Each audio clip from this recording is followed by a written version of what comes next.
seconds to 7 minutes after 7. Yeah, I like to catch it at that time. But today I just decided, let me catch it. Yeah. It's 7 minutes after 7. We're in October, and October is Cybersecurity Awareness Month. And if you're listening to this show, if it's Geek Squad, we're definitely going to be talking about cybersecurity awareness. And in today's episode, we are going to tell you how to stay safe online. Why do you need to know how to stay safe online?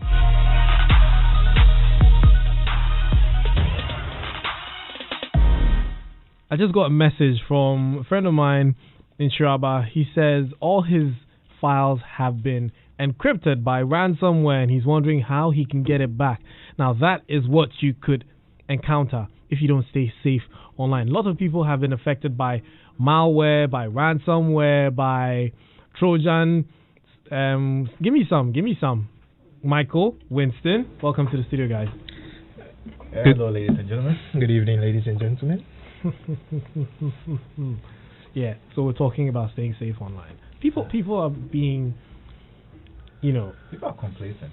People have been online for a long time, and in as much as good people are online, bad people are online. Or should I say, even worse people are online, because you may be as good as you can be, but you're not better than the bad person that's online, because that person aims to do malice, and you just aim to browse small. And the funniest part about that is that people who are looking to do bad stuff, they'll put in a lot more effort than the average person who is just browsing for the sake of browsing. Yeah. They're just trying to get to their files, to their information. Just trying to check their emails. Yeah. Now, in as much as you've seen on when we were growing up, our parents used to teach us how to prevent being kidnapped. I mean, I remember the don't take money on the floor, you turn into yam, period. Yeah. That was very key information. Or don't accept. Boiled egg at the junction. What? Yeah. Boiled egg at the junction? Yeah, you definitely turn into a potato if you do that. Yeah, or don't take candy from strangers, or they will just take you away. Yeah. You fall asleep or something. But, we were taught things. And all these education went a long way to help us in some way or the other. True. Not necessarily preventing us from turning into yam, but preventing the young ones from being kidnapped and, predators basically having their way with them. Now, it's our jobs, and I say this with so much pride, I say it with chest, it's our jobs. Yeah. Yes, to educate people on how to stay safe online so they don't get infected by something like ransomware.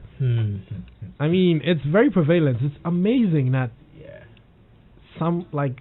I haven't been affected by ransomware yet, considering that I have absolutely next to zero protection on my computer. Well, you just put that out there. Doesn't mean that I'm not vulnerable. I know I'm vulnerable. And all the it's one thing to walk out there without a bulletproof vest in some, parts of America, or should I say bulletproof hoodie, to make fun at,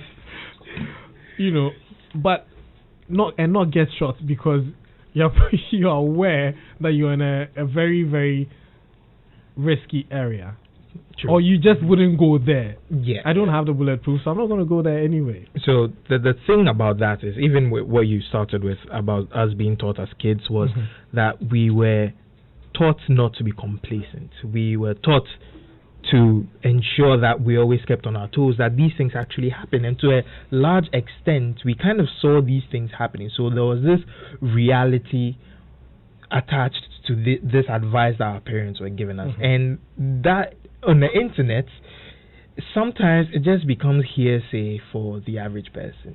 I've heard about this, until it happens to me or to someone I know, it's just that. It's just a fairy tale. And this is in no way to beg for sponsorship or anything, but the truth is that I told you about this, Kobby, where I said I was looking to put together a whole video where, you see, when you go online, sometimes, let me be honest, you go online to these websites where you stream movies, air quotes, not so legally.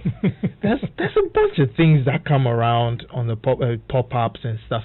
And the most interesting one is that, IKEA is 5 kilometers away from you. And I wonder, do people click it? Yes, people click that because the QR looks very, very good.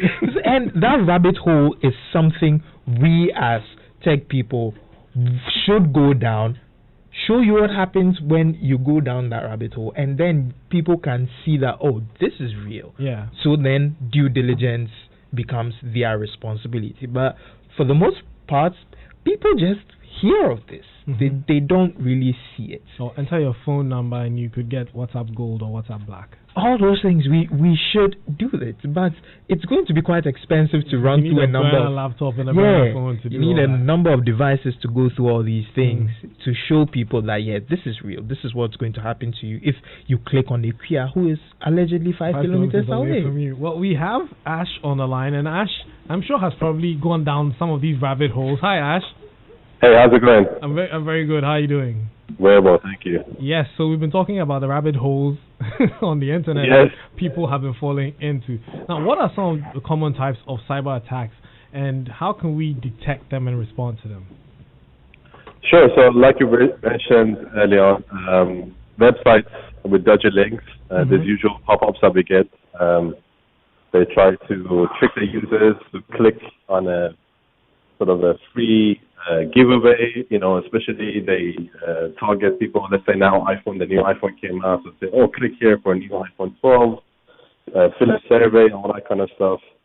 So solve these attacks are web-based, so through the web browser, if you like, and the rest of them usually come through emails. Again, they try to somehow entice you, sort of curiosity or shock value. For example, they come and say, oh, this invoice is overdue, pay us or we're going to seize your service. And they pretend to be a telco or some sort of service provider. Yeah. So these are the usual avenues coming in. And like yourself, I mean, protection, like you said, you don't have much on sitting on your laptop. They offer to a certain sort of extent of protection, but if the attackers are clever enough, usually they can bypass your typical antivirus and still affect you if it's a ransomware. And bear in mind, ransomwares are always evolving. They're always taking sort of a new variation. They change in the flavor, and they try to, for them it's a business, right? So they don't want the business to cease. So if they see, let's say, Microsoft or any other reputable antivirus out there, they are putting some sort of protection. They now try to change the code in a way that they can still land on the laptop and cause the damage so they can still collect the money they're after. Right. So here's the thing. You've probably you've tested some of these ransomware before, right? Yes. So is it reversible? Can you go, like, if I get infected by ransomware and all my files are encrypted, is it reversible? Depends on the type of the ransomware. Some of the ransomwares, there's already a fix out there for it. So there are labs in the world which they've done what they call the reverse engineering, try to see exactly how the ransomware works, go back to a previous state, a good state of the files, so they can actually sit down and write some sort of antidote for it and try to decrypt the files. But usually with the latest ransomwares that is unheard of, there's usually no way to go back. As a matter of fact, we did have few dealings here in Ghana of people who were affected with ransomware, and we actually detected the type of the ransomware. It has a known name. You can Google it. Usually it's to do with the extension they use. And when you go to this known website, which they have the fixes for it, they're like, yep, this is brand new. No one has the fix. Hold on to your files. Maybe in 1 year or 2 year time, someone is bold enough to write some sort of reverse engineering code for it. Right. So if someone is browsing on the internet, how do they end up getting infected by ransomware? Because you're just browsing through your email, you see a link and then you click it, and all of a sudden something just takes over your computer. How does it work exactly? Yeah, pretty much that's it.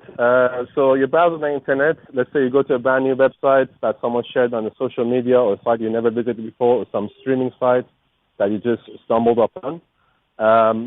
If your browser doesn't have enough protection or it's not the latest version or all that kind of stuff, even then sometimes you get these sort of pop-up alerts or advertisements that you click on it and then in the background is now downloading some form of a script or some sort of program, which now infects your machine. Sometimes it does require a bit of a user interaction, and sometimes we have seen instances whereby just by visiting the site itself, it's the sort of the malicious code, if you like, that would run automatically. So the user literally doesn't need to click anywhere. But most of the ransomwares, they want to go after the users, which they can, usually they fall for this typical scams, like you said, oh, so-and-so people are in your nearby area within 5 kilometers, click here to find them. So they are after those guys who are not quite savvy, so they can actually proceed through the whole stages of the deployment. Whereas if you're a savvy person, you know a thing or two about computers and you are quite careful, maybe you click the first link, and then when it comes to some, flashy images, you close the tab. So you're not the target audience. Yeah. Now, one other thing that I came to mind while we were talking about this was a typical example of someone who was browsing the internet. I mean, back in the day, I remember when we used to download movies. I say this, and I add a used to. You'd go, and then a movie that just came out, and then the torrent site tells you that they have it. You download it and you are rickrolled. Those who are OGs, anyone who's plugged in knows about being rickrolled, where you have that Rick Astley song, Never Gonna Give You Up, playing. So you download a movie and they tell you that either you get it rickrolled or you are told to download a certain codec because your computer can't play the movie. So it starts with the 20th Century Fox or whichever movie house shot it, and then the studio comes and it goes glitchy and it tells you need a certain codec. So you have to go and download that codec to be able to watch that movie. And you would, because you want to watch the latest X-Men, you go and download that codec, run it, and guess what? You just infected yourself because the movie will still never play. Yeah, absolutely. I mean, this trick is still being used, this sort of a secondary side loading, if you like. So sometimes you see it with freeware, sort of free software that you download on the internet. Yeah. Which, it could be a browser, it could be something quite benign and harmless. But if you're not downloading it from the genuine website and it's hosted somewhere else, usually they pack it with something else. And the file size, if you pay attention, it increases. So you may think you're downloading Chrome, you may think you're downloading Mozilla Firefox or some unzipping tool or something which is supposed to be free, but it's now coming with something else inside it, which is that sort of malicious code. So yeah, back in the days, like you said, you download it, and there's another sort of a secondary stage, go download this piece of software now for it to work, which is that's the sort of the damaging part. These days also sometimes we see on the torrent websites, people are hosting free templates, free WordPress, free Windows, this and that. And if you're already down to those sites and you're trying to download torrents, you probably don't care about this. You're just going to download anyway without even looking at it. Yeah. But again, those things actually may have built-in malicious code inside them, which is going to actually infect you. Right. So for the lay person out there, the person that doesn't know advanced IT, or all they know is the Microsoft Word, Excel, PowerPoint, and pretty much starts the computer and shut it down when they're done, how can they predict them, like, attacks, rather than get infected and now go look for a solution to it? Is there a way? Is there a formula? So you see this and you're like, nah, this is suspicious. So when it comes to ransomware, basic principles: back up your data. If something is sensitive to you, your pictures, your music, your movies, your documents, make sure you have a backup, and this backup is separated from your machine if you're using a laptop or PC, so they're not always connected to it. That's your first and foremost way of protection. Right. Now, the other way, of course, is to make sure you always have the latest versions of whatever you're using, your operating system. If you're using Windows XP still, you're not going to have a good chance of protection. So you should upgrade to a Windows 7, Windows 10 preferably. Make sure your machine has a reasonable enough protection in terms of antivirus. Your browser, again, make sure you're using the latest version. Most of the updates actually are free of charge. It's just that the user needs to be bothered enough to just, allow it to happen. Same thing with our phones, by the way. I've seen a lot of people are still using, older versions of the operating system on the phone, even though the notification is there for quite a while. Say, hey, there's an update available. Click here to next. And people just don't bother. These updates are there for a reason. Of course, improves the functionality, but also there's a lot of security flaws that the manufacturers, the vendors themselves are aware of. and they put the fixes in the updates. So for average user, make sure you're always using the latest versions of whatever software you're using, and make sure to back up your sensitive data on a sort of ongoing process. So it's always update, and backup. Absolutely. But what if you're backing up to your external hard drive? It's connected to your computer when the ransomware attacks. That would be very unfortunate.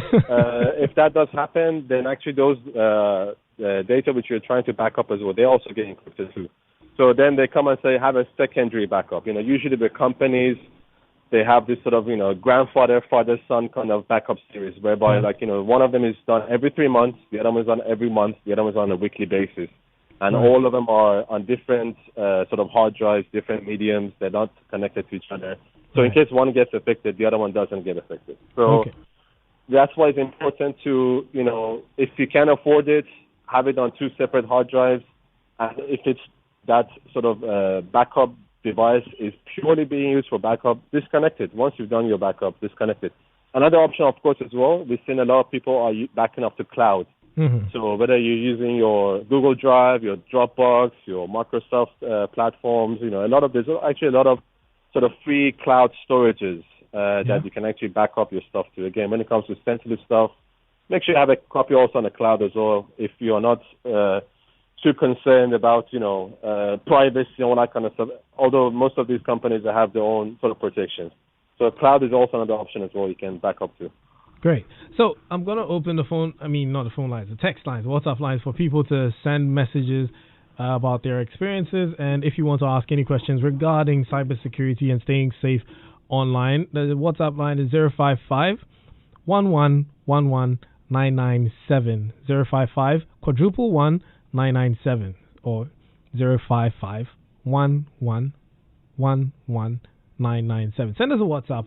Let us know if you've been affected by any kind of malware, if you've been a victim to a cyber attack, anything. Let us know how you fixed it. If you didn't fix it and you want us to give you some advice on how to fix it, or you just basically want to contribute to it. It's all about cybersecurity, staying safe online. So, guys in the studio, you've heard of Ash. Do you have anything to ask, Ash? No, nothing to add from my side. Sorry? Nothing to add from my side at the time being. There was this gentleman who told us about having been attacked by a ransomware quite recently, and we were debating whether if he forgotten what the plan. We planned on doing a data recovery to see if we could restore an older state of the drive. Yeah. So Ash, have you tried such a method in your experience in trying to defeat someone's ransomware attack? Is it by recovering? I missed the first part. Did you say recovering an old version? Imagine that someone was infected by ransomware, and you run a data recovery on that drive. Some of the data recovery software can take you back in time, sort of like I see what you're saying. Something like a time machine. Actually, I tried it. Most ransomwares are clever enough to delete that sort of temporary cache. So you can say goodbye to that one. Wow. Sorry. Cool, but not cool. I know. These guys thought of this already, That's usually, of course, that's the first place people go. Windows has this sort of built-in feature, they call it shadow copy, whereby it keeps like a historical version of the file. So even if you make a change to a file and you say, I made a mistake, I want to go back to yesterday's version. If you have this feature enabled, you can do that. So these ransomwares, the first thing they do is they delete the entire cache of shadow copy, and so you cannot go back in time. But what about those ones that are used for forensic data recovery? Can those ones go like as deep as in checking the drive to find maybe a lost partition, an older partition, something? There might be a possibility. We haven't explored it, but again, those things come with the associated costs. So you have to see how valuable this data is to you, that you want to spend so much money on it to do a bit of forensic and go back in time. Most people don't usually bother. It's probably cheaper to pay for the ransomware itself than doing the forensic. Well, are you guaranteed that if you pay for the ransomware, the people would actually give you a decryption code? There has been cases that they haven't done it, but again, think of it from their perspective, right? It's a business. Yeah. So they need to preserve their reputation.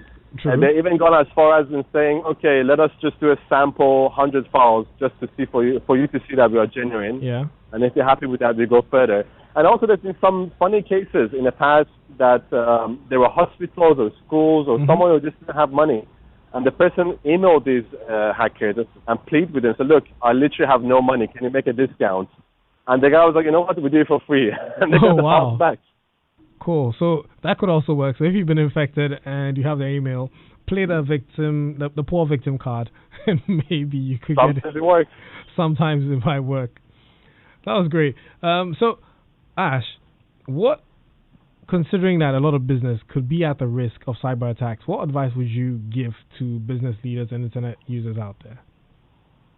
So if it's giving advice to businesses, to be honest, as well as individuals, it's always about assessing your risk exposure. Yeah. It's a bit like living in a house and, having security guards, having a gate, having a lock on the gate, having your, barbed wires and all that kind of stuff. So you have to see what business you're in, what's important to you, and do you have enough protection, yes or no? Usually, it's to engage professionals to come and do a bit of a survey. The same thing you would do with a house. You come and say, okay, can you see if you can break into my house somehow? Can you see if you can jump through the window? Can you see if you can open my safe? All that kind of stuff. So same thing with the business. There's professionals, people like myself, I don't want to brag. We come and assess, at least highlight the issues, and then in the business decision whether they want to accept the risk or they want to action it based on the budget, based on the appetite. Well, you heard about what happened in Uganda, where their mobile money network. Oh yes. This recently. Yes. What's your opinion on that? I mean, it's a quite an entangled thing. There's a lot of third parties involved in that, and you can't just point fingers to certain companies or certain people. Say, oh, these guys didn't do the protections enough. I mean, they say the weakest link in the chain is the one who doesn't have any protection. So you may, as a company yourself, think that you have the best protection in the world, and you have all the firewalls and antivirus and backups and everything. But if you're relying on a third party for a sensitive operation and they don't have the necessary protection, then you may still fall victim of certain attacks. Right. But and so in this case where we heard that the thieves used about 2,000 SIM cards. Now that's very interesting. Do you have any idea of what kind of attack that was? I haven't looked into it, but I can only assume they were trying some sort of automated. They found a loophole somewhere and they tried to automate the attack. That's why they had to expand the surface in such a way. Is there any possibility of such a thing happening in Ghana? Yes. No one can say no, of course. But again, bear in mind, it depends on the protections that the telcos have in place, the companies have in place. But automation is another avenue that the hackers are going down.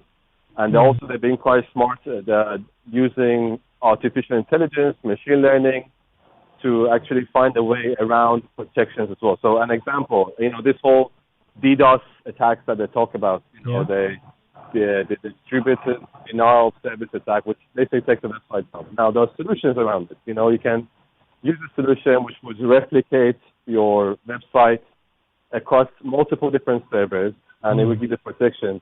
But at the same time, the hackers also become smart about it and seeing how this protection works, using a clever bit of software which has a bit of artificial intelligence built into it. And when it detects such protections, it will try to bypass and send a fake location, send a fake browser version, all that kind of stuff. So the protection itself doesn't work as good as it should anymore. So the hackers also try to stay ahead of the game while using the latest technology. So yes, such attacks can easily happen in Ghana if someone is, having enough resources to look into it. Cool. So, guys, Winston, Michael, what's your opinion about staying safe online? First of all, let me ask you, have you guys ever been victims of a cyber attack? No, not Not directly. You've now been infected by a virus so bad that you had to format your laptop. Oh, never. Thankfully, no. Interesting. I've been infected by viruses, but never been so bad I had to wipe my entire machine and start from scratch. Yeah, I mean, like, think about it. Almost everybody in uni had experiences with viruses. Oh gosh. So, Every time you pass your pen drive to someone, then you're just worried, terrified, knowing that it was going to come back with something. You didn't need to even receive it. You looked at him, double click on your drive, and you just knew, oh, it's gone. yeah. So that's a period where I experienced a lot of viruses, but I haven't really, thankfully, experienced viruses that are so bad that I had to wipe my drive or anything. No. Well, Mark from Assurman says, ransomware. I literally have no antivirus software on my PC. I think I have Defender on my PC, but I feel like I am vulnerable to ransomware because I always update my Windows updates. I really don't think I have any important data on my drive. Any advice? He feels like he's vulnerable to ransomware because, but once you're always updating your Windows updates, I think you're safe. As Ash said, and I think Defender is actually more capable than we give it credit for. Because an interesting thing about Defender is that if you downloaded any software from torrents, it flags it. It's very difficult to run a torrent-based software when running Defender. It will always flag it, so you have to go out of your way to tell Defender that let this pass, and that's to your own info and proceed anyway. And that's your own business, and that comes with its own set of risks. That's your personal responsibility. But yeah, don't underrate Defender. It does a fairly good job. And you're on the right track. Keep on updating everything, all your software, browsers, Windows. But Ash, is Windows Defender a good antivirus to have? It does a decent job. I mean, having Defender is better than nothing. And it's free of charge. It's now built into Windows. The new version of Windows comes with Defender. So, Microsoft is a fairly reputable company. So the Defender does detect majority of the threats. Of course, there are some stuff that would easily bypass it, like any other antivirus tool. But it's pretty decent. Defender is okay. What would you recommend? Depends if the user is super paranoid. There are solutions that they do, anti-malware, anti-advertisement, all that kind of stuff, like malware bites, all that kind of stuff. There are solutions which they themselves, they use a bit of artificial intelligence, or they've used this new term they call sandboxing, whereby it creates a fake version of your machine. So if anything gets affected, that fake version will get affected, that environment will be affected, and you can easily delete it. So there's a lot out there. I mean, I'm a Mac user, although I use Windows as well. So my Windows has Defender, and my Mac has Sophos. Right. And I never experienced any sort of, I'm also a very careful user, I guess. So I never experienced any infections on my machine at all. What's the most mundane way that someone's been infected that you detected? So, for instance, someone just downloaded a picture and then maybe it had a code attached to it. So something that people would have never expected. What's the most surprising attack that you've ever experienced in your line of work?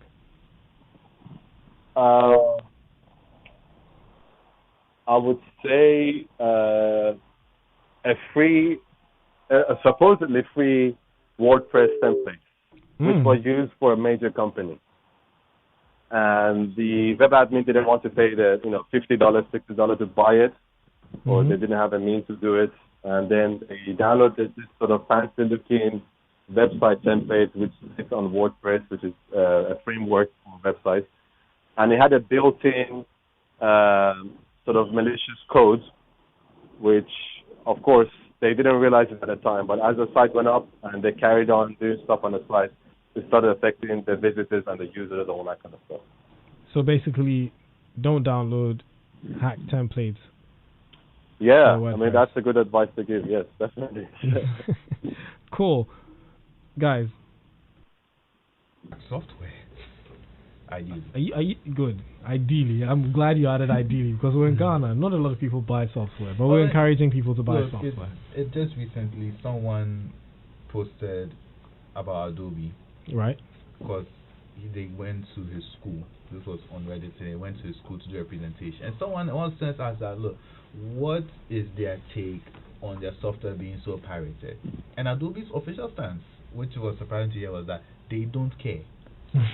Yes, they actually prefer that people pirate their software and use it and get used to it, because, and they said this, if when the people do become professional and go legit, they will then have to buy the software. So you find that as advertisement. That case, yes, go ahead, pirate our software, buy it, get used to it, become proficient, become a pro, become great. Because when you do, you will then have to actually buy the software from us. But the interesting thing about Adobe is that they don't make majority of their money from the Creative Cloud. They make a lot more money from providing analytics, behind the scenes analytics services for your websites and stuff like that. So that's where they make their money. So I can understand them seeing this as marketing. But I will say it is quite true that you use the software, and then when you get a taste of paid for Adobe Creative Suite, it's fantastic. The seamlessness with which you can work with all your files, it's beautiful. I think it goes with almost every software, because the software that I used to produce my beats used to be pirated. I mean, and then I didn't buy it, but I won in a competition. And since then, I've been enjoying, I get updates. I've got the latest stuff. Yeah. And anything new comes, you get it. You don't have to go and look through 6 different websites hoping that someone has cracked it. Yeah. And if the person hasn't cracked it, then here you are with your file.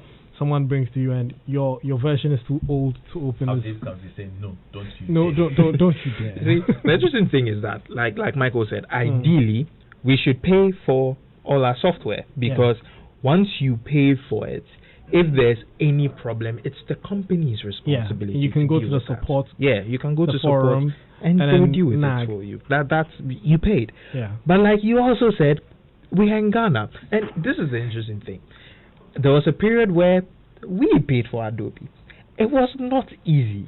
Trust me, it was not, because Ghana isn't one of the countries that is allowed to make payments on Adobe's platform.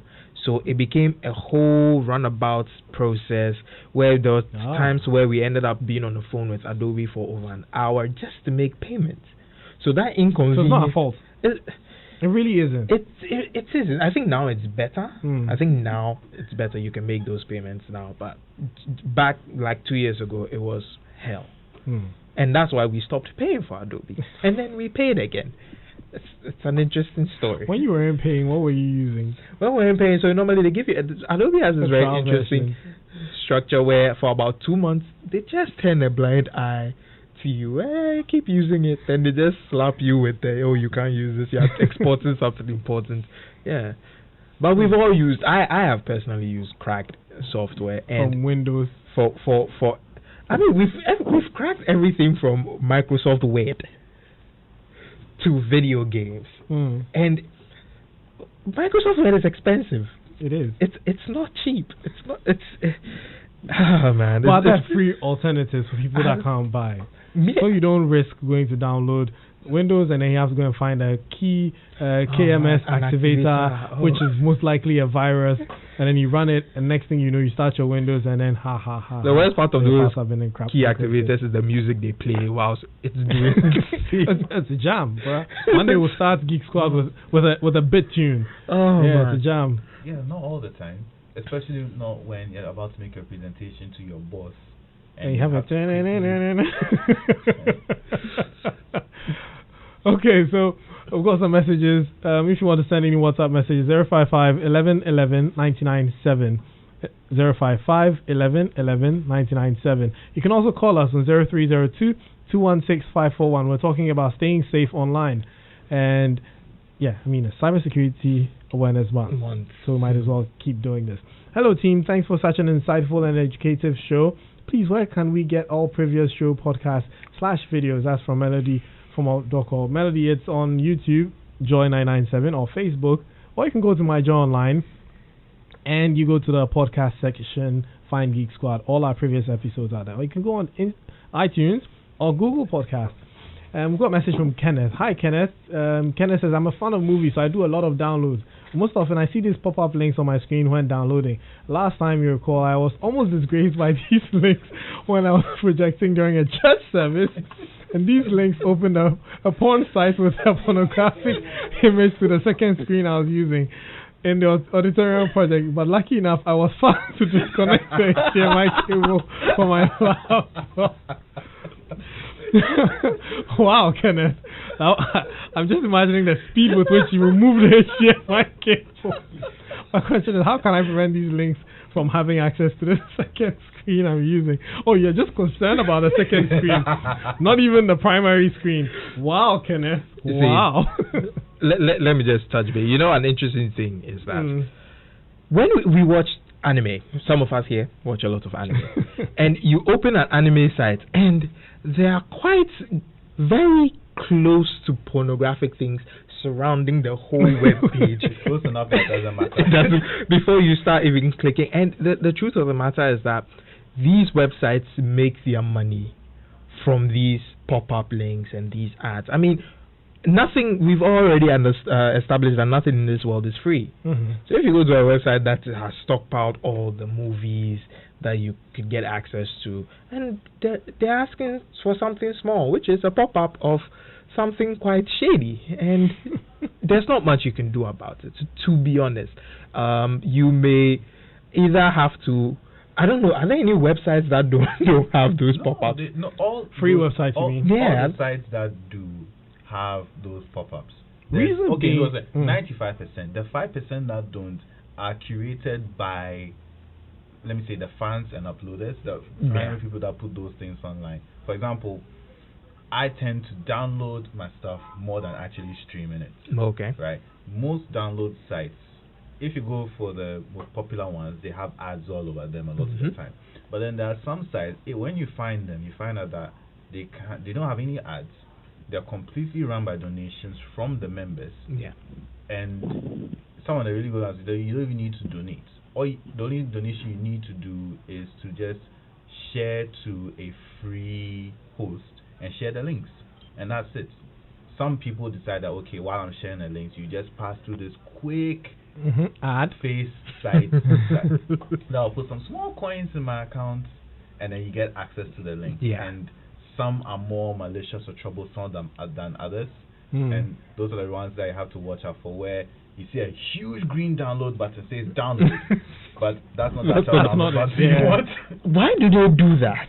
That the original download button is some tiny and then text the big one is the fake in one there, and then the big one is just there. It's and they need to get paid. Once you get in there, then you're going down the ad stream. You're just going to be swimming in. That's when you start getting either bet ads or porn ads. Oh man! Or this man made $1 million. Like, sooner or later, my download is going to be here somewhere. Like, no, my friend, you missed the 10 at the beginning of the game. So the truth is, most of these free websites need to make money, and that is the price you have to pay. So don't use church Wi-Fi to download. If you insist on doing it, you can just use an ad blocker. Yes, ad blockers. But there are some sites that if you have an ad blocker, you can't do anything. Yeah, you can't do anything. On that, disable your ad blocker or add us to your whitelist. You do, and then 25 tabs have opened, and you are hoping that your laptop microphone is muted, so your laptop speaker is muted. Or it's not the primary, the secondary screen. Secondary screen is like, you don't want. I mean, Kenneth, the advice I'd give you is do your downloads out of church, so you don't have to open it while in church, and then get your pop-ups on your screen. Or better yet, don't do it at all. Because you can find a lot of these content on Telegram.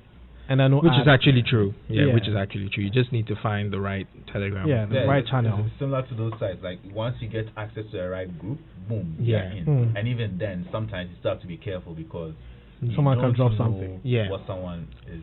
Some of them will be on Discord, some will be on Telegram, and then you can get direct downloads or Reddit from there. Or Reddit. But the truth is, just don't use church Wi-Fi. I mean, you can use church Wi-Fi, but not during prison. Like, when church service is going on, the best I would say is that start the download before church service begins. So during church service, it's just the download tab that is going, and then we can praise the Lord. Get a laptop that you use for a download, and then one for your phone. On your phone. Then we praise the Lord happily. Ash, any advice for Kenneth? I think you guys covered it well enough. I have nothing to add. Well, I mean, that was a very interesting comment. I can't believe this. You know, a similar thing happened during a school presentation to someone. Yeah, unfortunately, he was watching before connecting the projector, and the thing just popped up on the screen, and it was behind him, so he didn't know what was going on. So yeah, you want to avoid visiting certain websites, and yeah, just avoid them. See, anybody out there, if you want to avoid these things, then just be very aware of the last state you left your laptop in. That's it. You need to know what you are watching before you put it on sleep. If you are not sure, just hit a hard reboot, and then it clears everything. Force shutdown. Yeah, it starts from the beginning, and you don't have any problems. That's it. Yeah, and then also, I mean, we still need to throw some tips out there for people who want to stay safe online.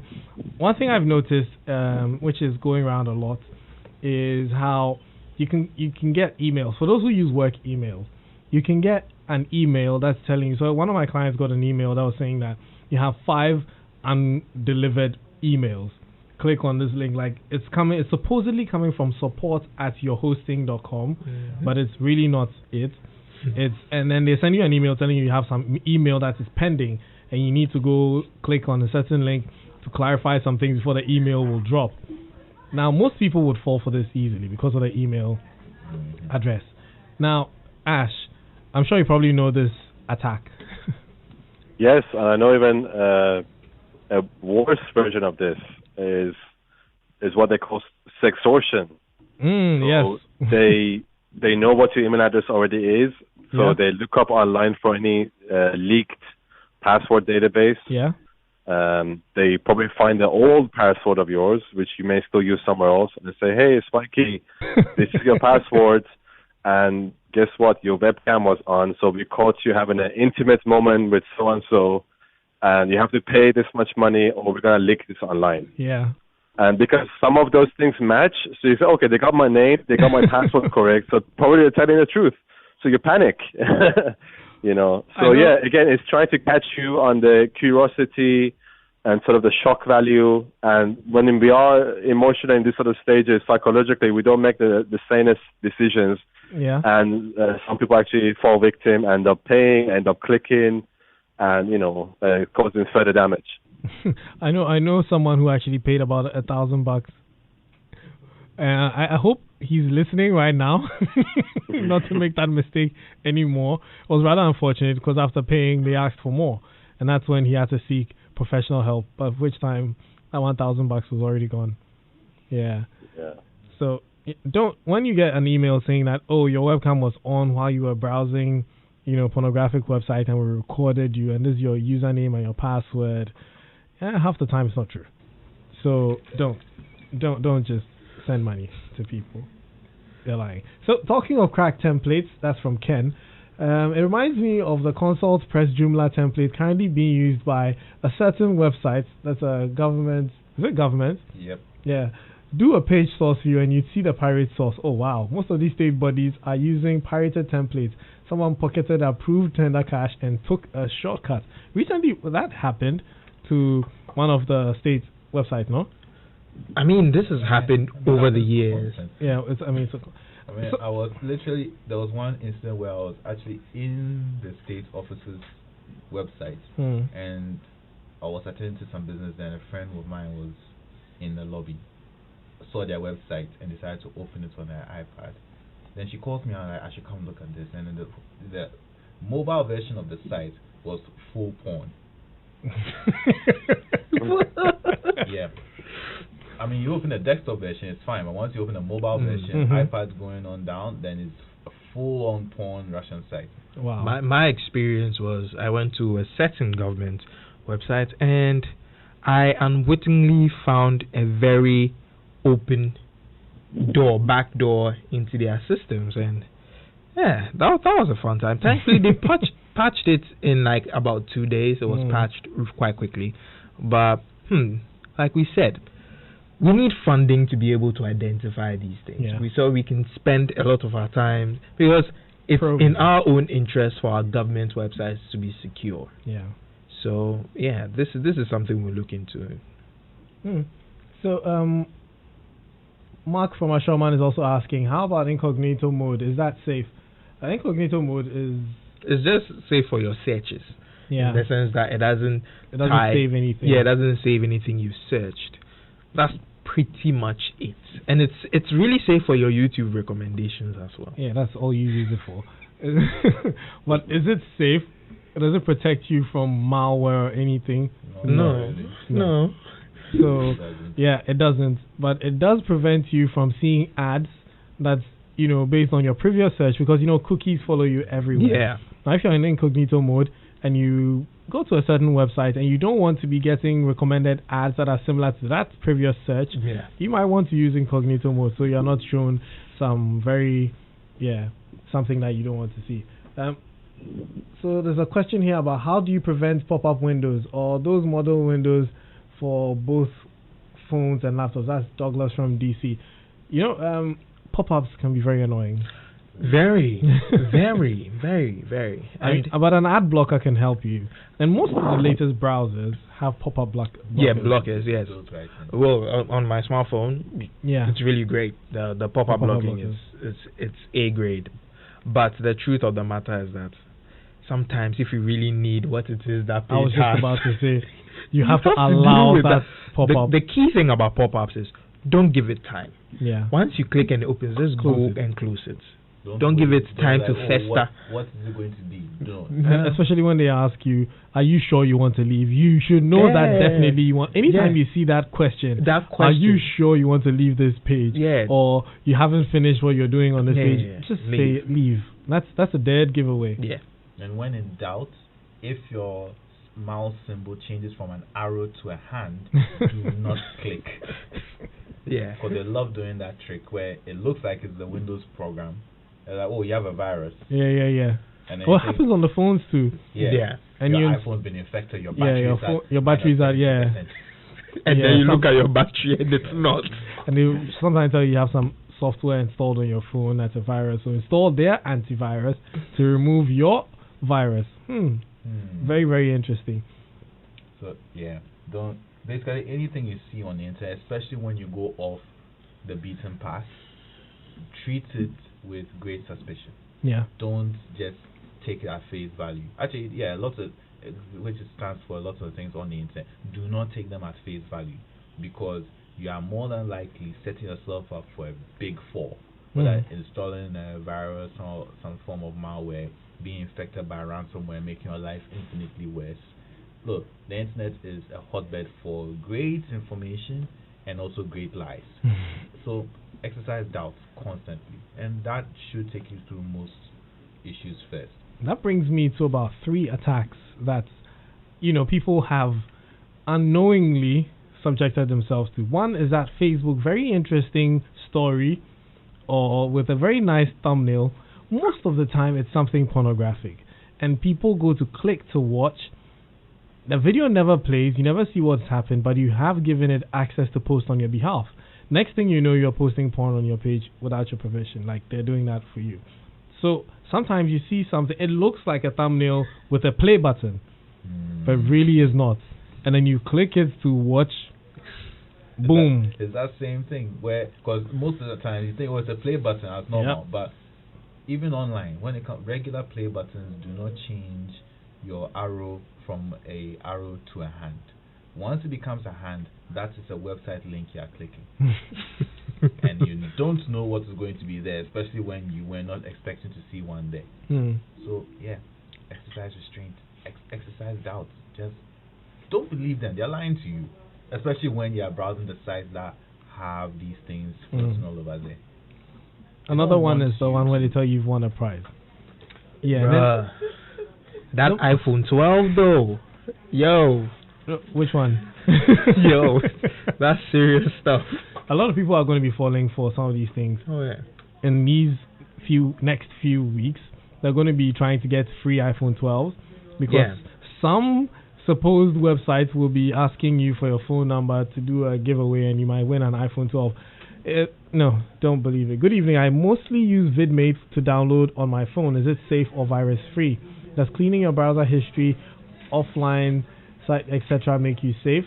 Cleaning your browser history, nah. That's from Obed. No. It doesn't make you safe. I mean, what do you define safe as? Yeah, safe from people finding out your browser history, yes. Yeah, that definitely. would. But safe from malware. I mean, not safe from your ISP finding your browser history, but from the regular person who gets access to your laptop. Yeah. Ash, did you want to say something? No, you're right. So browser history just deletes what you browse, so no one else can see what you visited. But malware still resides on your phone. So let's say you visit a bad website, the malware downloads itself. It doesn't care if you delete your browser history or not. Great. Thanks, Ash. Thanks a lot. Any final words? We've almost run out of time. Everyone's lying to you. No, nothing from me. Like we said, always best practice. Stay up to date. Try to use the latest softwares, especially when they're free to update. And don't cling on to your old smartphones. We've seen the old versions of Android, old versions of iPhone. The vendors themselves that come out and say, "Oh, we are vulnerable to so and so." So try to upgrade your hardware as well as your software. So, a friend of mine, Mario, just sent me a link that says, now I'll read this to you. It says, job opportunities with an exclamation mark. Election committee has announced vacancies for 50,000 young people across the country for data collection. Submit your application now. And he says, try this if you haven't been attacked yet. So he attached a link, and it's a shortened URL, bit.ly/job@election committee.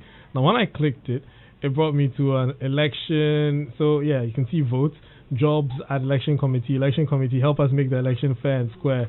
And 50 to 100 Ghana cedis daily. Just 5 steps away. Provide your name and age, contact details, city name, verify, submit. So then there's a form. You fill that form, and then you continue. Yeah, I think we'll go down this rabbit hole, record the process. Yeah. And then again, it's asking to show me notifications. Why would a job offering site want to show me notifications? They want to tell you as quickly as you get I it. didn't even fill it. I just clicked step 2. It went. Step 3. It didn't verify the data that I'm entering to see if it's legit or not. Still asking me for step 4. Which region do you live? I didn't fill anything. I just clicked on step 4. Still asking me for my my details. And I didn't enter anything, but it's trying to verify the information that I've sent. Now it says we need 50,000 workers across. Share to your loved ones. We need to share with at least 9 WhatsApp friends or groups to complete your application. Now there is... They'll never tell you this. Yeah, of course. And that's your final step. So you click on share on, and it goes straight to your WhatsApp for you to share. Anyway, thank you very much. That was our last thing. Thank you, Ash, for joining us. Thank you for having me. Thank you, Winston. Thank you for Michael. Thank you, Michael, for coming. And thank you, everyone, for listening. My name is Kobby Spiky Nkrumah. You're listening to Joy Geek Squad. You can go watch YouTube, Facebook, everywhere for all the podcasts. Catch you guys next week.